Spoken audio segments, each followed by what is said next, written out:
Hey YouTube family and GN subs, I'm going to talk a little bit today about the end of October updates, what's going on, new stuff that is happening at USCIS that you want to be aware of. So I'm going to talk about the new gold card. There's a new way to get a green card, some interesting topics with regard to that as well. About the new electronic filing fees starting October 28th. You can no longer file with checks, so I'll give you some information on that as well. All right, let's get to it. Alrighty, the first thing that I talk about with clients when they come in and they want to consider getting a green card is taxes. You always want to talk about taxes. I've seen nightmares where individuals get permanent resident status without doing tax planning, estate planning, gift planning, and they get stuck with paying U.S. tax on worldwide income. Crazy, folks. Someone comes here, they get a green card, and they haven't done estate planning. They die, guess what? 50% goes to our government. They get taxed on the estate 50%. That could be substantial, folks. Any gift that you want to gift to kids while you are U.S. permanent residents, generally you're going to pay 50% tax on that gift. So tax is a central issue to obtaining permanent resident status. So what happens is I get a client and they have a lot of money, right? So they want a green card. They want to buy it. They want to pay $1 million to get a green card. And I say, look, you got to get your tax stuff in order before you do that.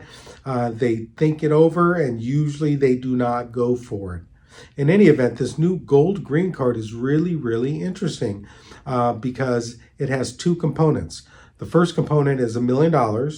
You get permanent resident status, no issues attached to it. Or, and this is the really interesting one, you can spend $5 million and you can get resident status and remain in the U.S. for up to 270 days out of 365 days without being a resident for tax purposes. That is a game changer, folks.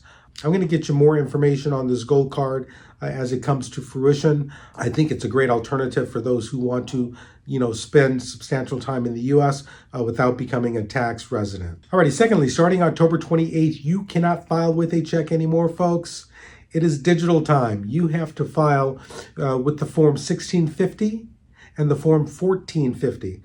You can go to uscis.gov and find out the actual application that you have to complete containing information with regard to your debit card or credit card, and you file that along as if you're filing a check, right? Or cashier's check or money order. It will only be accepted this way, all right? So the 1650 is for the debit card. The 1450 is for the credit card.